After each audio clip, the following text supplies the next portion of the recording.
Hi friends, तुमच्या सर्वांचं स्वाद रेसिपीमध्ये अगदी खूप खूप मनापासून स्वागत करते। आता उन्हाळा थोडासा लागलेला आहे आणि 4 वाजता मुलांना काहीतरी खायला आवडतं, तर तुम्ही टी टाइम चिवडा आपण आज करणार आहोत। फार कमी साहित्यात बनतो, झटपट होतो, पण चवीला भन्नाट असा लागतो। तर प्रथम आपण दगडी पोहे जे आहेत ते अर्धा किलो आहेत, मी स्वच्छ निवडून घेतलेत। ते ड्राय रोस्ट करून घ्यायचे। जर तुमच्याकडे उन्हात वाळवण्यासाठी जागा असेल तर तुम्ही उन्हात वाळवून घेऊ शकता, पण माझ्याकडे तशी जागा नाहीये, त्यामुळे मी ते ड्राय रोस्ट करून घेते, जेणेकरून आपला जो चिवडा आहे तो खूप असा कुरकुरीत होईल।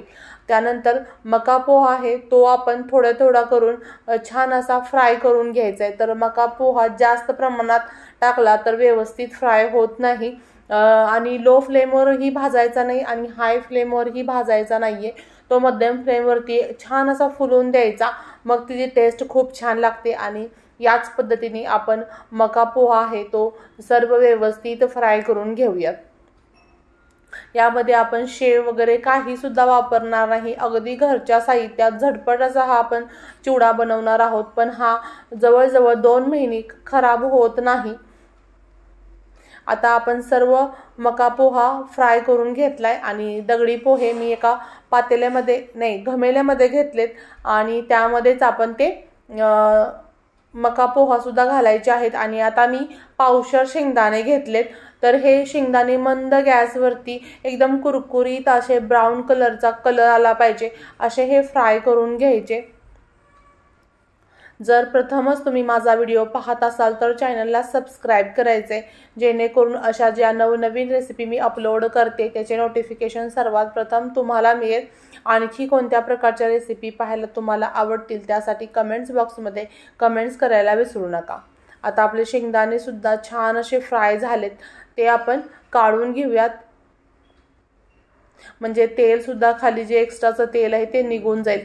आता काजू घेतलेत मी, अगदी ऑप्शनल आहे, तुम्ही नाही घातले तरी सुद्धा चालेल, पण काजूमुळे एक चिवड्याला वेगळी टेस्ट येते। मध्ये आधी दातामध्ये ते जे काजूचे तुकडे आले की छान वाटतं आणि टेस्ट अगदी डबल होते चिवड्याची।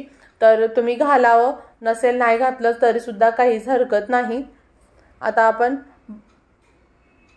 शेंगदाणे आणि काजू आहेत ते सुद्धा आपण मिक्स करून घेतलेले आहेत। त्यानंतर मी पावशर खोबरं घेतलंय, म्हणजे जवळजवळ 2 वाट्या मोठ्या घेतल्यात, ते पावशर तेवढं बसतं। तर खोबरं, शेंगदाणे आणि काजूमुळेच त्याला खूप छान टेस्ट येते, तुम्हाला शेव वगैरे घालायची काही गरज नाही।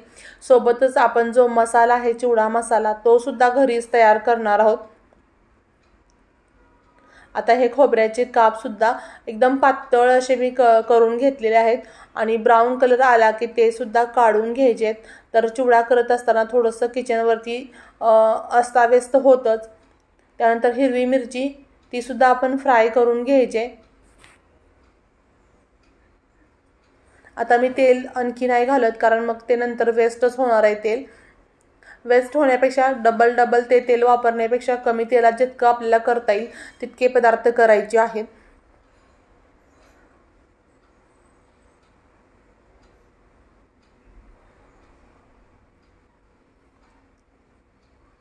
आता मिरची सुद्धा आपली ही फ्राय झालेली आहे, ती सुद्धा मी काढून घेते।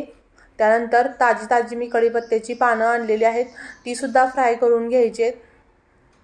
कढीपत्ता हा घाला म्हणजे घालाच, कारण कढीपत्त्यामुळे तर आपल्या चिवड्याला खूप छान फ्लेवर येतो, त्याला बिलकुल स्किप करायचं नाहीये।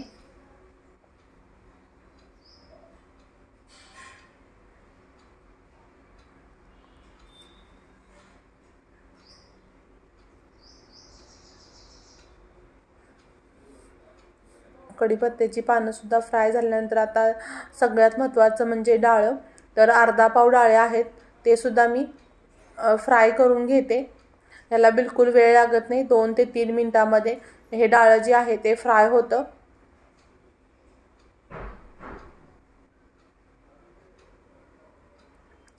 मुलांना तुम्ही स्कूलमध्ये सुद्धा शॉर्ट ब्रेकसाठी सुद्धा हा चिवडा देऊ शकता, किंवा 4 वाजता तुम्ही चहासोबत खायला सुद्धा खूप छान लागतो। आता हे सर्व जे फ्राय केलेले जिन्नस आहेत ते सर्व आपण एकत्र करून घेऊयात। आता सगळ्यात महत्त्वाचं म्हणजे चिवड्याचा जो मसाला आहे ते करायचे। त्यामध्ये आपण भाजलेल्या जिऱ्याची पावडर घ्यायची, 1 चमचा चाट मसाला घ्यायचा आहे, आमचूर पावडर घ्यायची आहे चटपटीतपणा येण्यासाठी, त्यानंतर साखर घ्यायची, लाल तिखट म्हणजे बेडगी मिरची पावडर आहे, त्यानंतर हळद घ्यायची 1 चमचा, मीठ घ्यायचं चवीपुरतं आणि हे सर्व व्यवस्थित मिक्स करून घ्यायचं। आणि आपला हा चिवडा मसाला तयार झालाय। तेल छान गरम झालं की त्यामध्ये लसूण घालायचा। मी ठेचून घेतलाय लसूण। लसणाला ब्राऊन असा डार्क कलर आला पाहिजे। लसूण खाताना तो कुरकुरीत लागला पाहिजे। आपल्या दाताखाली जेव्हा तो येतो त्यावेळेला त्याची टेस्टच लागली पाहिजे। तो कचकच किंवा कच्चा वास नाही आला पाहिजे। आणि जो मसाला आपण केलाय तो व्यवस्थित आपण तेलामध्ये भाजून घेऊ, फारसा वेळ लागत नाही। आणि जो भाजलेला मसाला आहे तो त्या चिवड्यामध्ये मिक्स करून सर्व चिवडा व्यवस्थित मिक्स करून घेऊयात। आणि छान असा आपला हा टी टाइम शॉर्टकटमध्ये चिवडा तयार झालेला आहे। तुम्ही बघू शकता कलर सुद्धा अप्रतिम असा आलेला आहे आणि टेस्ट सुद्धा तितकीच भन्नाट झालेली आहे। तर पुन्हा भेटू अशाच नवनवीन आणि जायकेदार रेसिपी सोबत। तोपर्यंत बाय बाय।